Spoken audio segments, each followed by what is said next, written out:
Obrigado, Senhor, porque és meu amigo, porque sempre comigo tu estás a falar no perfume das flores, na harmonia das cores. Pelo sinal da Santa Cruz, livre-nos Deus, nosso Senhor, dos nossos inimigos. Em nome do Pai, do Filho e do Espírito Santo. Amém. A graça e a paz de Deus, nosso Pai e Criador, do Senhor Jesus, nosso Salvador e Redentor, e do Espírito Santo, fonte e alma da Igreja, esteja com você, meu irmão, com você, minha irmã, porque bendito é o Deus que nos reúne e reúne sempre no amor do seu Filho, nosso Senhor Jesus Cristo, o ressuscitado. Te saúdo neste sábado da 18ª semana do tempo comum, desejando que a graça do Senhor realmente possa produzir os seus efeitos na sua vida. Que essa graça de Deus, que é eficaz sempre, se torne também eficiente na sua vida, transformando a sua vida, e que esse dia de hoje seja uma oportunidade de você se abrir ainda mais para que Deus e sua graça possam penetrar em sua vida, na sua história, em tudo aquilo que você deseja realmente que seja tocado por Deus. Iniciando esse nosso momento de oração, de escuta da palavra de Deus e da Igreja, clamemos ao Espírito Santo que venha ser o condutor da nossa vida. Clamemos ao Espírito pedindo que Ele venha em socorro da nossa fraqueza e que possa iluminar nossa inteligência, que possa conduzir os nossos passos, que possa fortalecer a nossa alma no caminho da vida, que possa nos animar ainda mais no desejo do céu. Clamemos então, pedindo a ação e a unção do Espírito sobre nós. Vinde, Espírito Santo, enchei os corações dos vossos fiéis e acendei neles o fogo do vosso amor. Enviai o vosso Espírito e tudo será criado e renovareis a face da terra. Oremos. Ó Deus, que instruístes os corações dos vossos fiéis com a luz do Espírito Santo, fazei que apreciemos retamente todas as coisas, segundo o mesmo Espírito, e gozemos sempre da sua consolação, por Cristo Senhor nosso. Amém. E hoje, meu irmão, minha irmã, a liturgia da Igreja nos traz o Evangelho segundo São Mateus. O Evangelho de hoje está em Mateus capítulo 17, versículos de 14 a 20. Mateus 17, de 14 a 20. Ouçamos, então, piedosamente, com bastante atenção, esta palavra que é palavra de Deus, que é palavra de salvação, que vem para nos iluminar, para nos alimentar, para nos dar o ânimo necessário, para enfrentar as dificuldades da vida e nos aproximar sempre mais do Senhor. Proclamação do Evangelho de Jesus Cristo, segundo Mateus. Glória a vós, Senhor. Naquele tempo, chegando Jesus e seus discípulos junto da multidão, um homem aproximou-se de Jesus ajoelhou-se e disse: Senhor, tem piedade do meu filho. Ele é epilético e sofre ataques tão fortes que muitas vezes cai no fogo ou na água. Levei-o aos teus discípulos, mas eles não conseguiram curá-lo. Jesus respondeu: Ó gente sem fé e perversa, até quando deverei ficar convosco? Até quando vos suportarei? Trazei aqui o menino. Então, Jesus o ameaçou, o demônio, e o demônio saiu dele. Na mesma hora, o menino ficou curado. Então, os discípulos aproximaram-se de Jesus e lhe perguntaram em particular: por que nós não conseguimos expulsar o demônio? Jesus respondeu: porque a vossa fé é demasiado pequena. Em verdade vos digo, se vós tiverdes fé do tamanho de uma semente de mostarda, direis a esta montanha: vai daqui para lá, e ela irá. E nada vos será impossível. Palavra da salvação. Glória a vós, Senhor. Que pela palavra do Santo Evangelho sejam perdoados os nossos pecados. Amém. Querido irmão, querida irmã, o Evangelho que nós acabamos de ouvir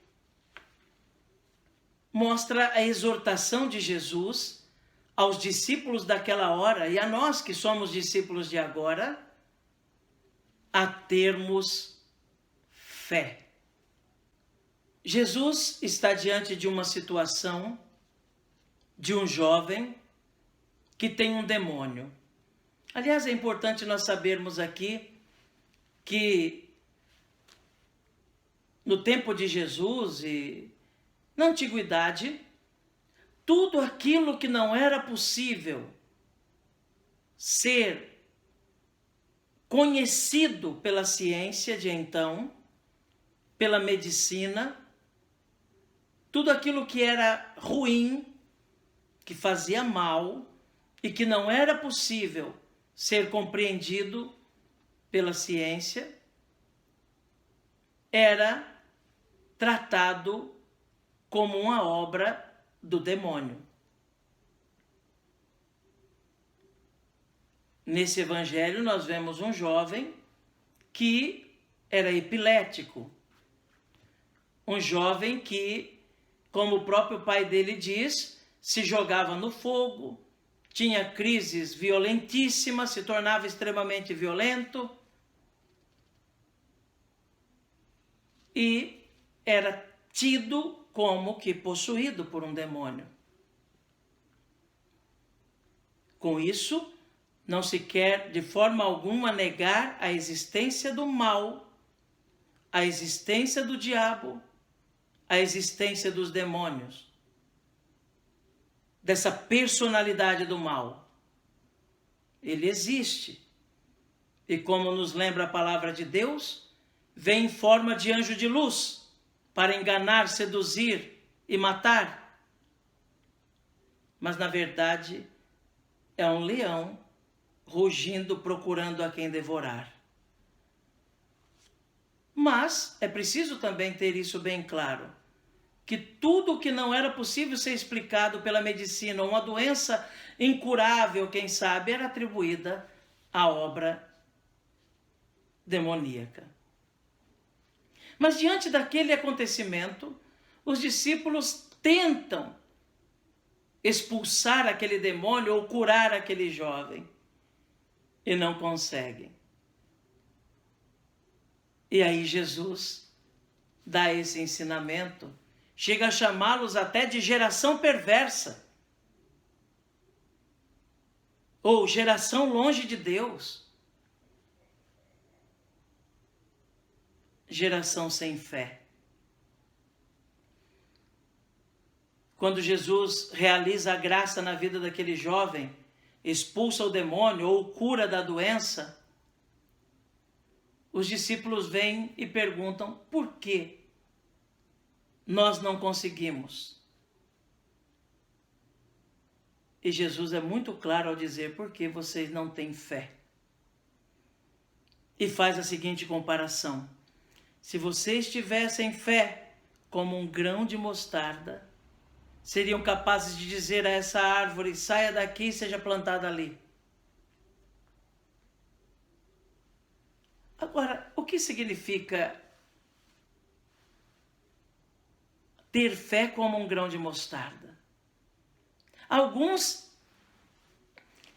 trazem essa comparação apenas interpretando que se eu tiver uma fé pequenininha, por pequenininha que seja a minha fé, eu poderei fazer tudo em nome do Senhor. No outro trecho do Evangelho, Jesus, certa vez, diz que, fazendo a comparação, diz que o grão de mostarda é a menor das sementes, quase que invisível, mas que se torna um grande arbusto, que se torna uma grande árvore. Então, ter fé como um grão de mostarda não significa ter uma fé pequenininha, simplesmente. Não! Não significa acomodar-se com o pouco da fé. Não! Ter fé como um grão de mostarda significa que essa sementinha que é pequena, que é colocada em nós já no nosso batismo, essa virtude teologal e graça de Deus especial da fé, que é colocada em nós quando nós somos batizados, ela precisa ser regada, precisa ser cuidada e precisa se tornar uma grande árvore na nossa vida. Precisa ser alimentada durante a nossa vida para se tornar uma grande árvore. Não é o contentar-se apenas com a sementinha, mas ter o desejo cada dia de, cuidando dessa semente, fazê-la crescer, se desenvolver e se tornar um grande arbusto. Isso significa ter fé, irmãos. Essa é a fé que Jesus ensina para os seus discípulos. Se vocês tivessem a fé de um grão de mostarda, vocês seriam capazes de dizer a essa árvore: arranca-te daqui e põe-te ali. Mas não um grão para ficar guardado. Um grão que é colocado na terra para germinar e crescer. A fé, ela vai sendo alimentada e vai crescendo através de atos concretos de fé que nós realizamos. A oração, por exemplo, é uma linguagem misteriosa e colocar-se em oração é um ato concreto de fé. Quando nós realmente tomamos a oração como algo importante para nós, vamos alimentando a fé. A caridade, a partilha do pão, são atos concretos de fé. A vivência dos sacramentos na igreja, atos concretos de fé. As práticas de piedade cristã, as obras de misericórdia, atos concretos de fé que precisam ser repetidos constantemente. E assim nos aproximamos mais de Deus e fortalecemos a nossa fé. A fé, irmãos, não é aquela que faz com que Deus mude a sua vontade para conosco. A verdadeira fé que vai crescendo através de atos concretos de fé é aquela que nos ajuda a, se preciso for, mudar a nossa vontade para configurá-la à vontade de Deus. Isso é ter fé. Ter fé não é simplesmente realizar coisas fantásticas, mirabolantes. Ter fé significa entregar-se em amor a Jesus e ao próximo. Acolher de Deus seus propósitos. Obedecer a Deus.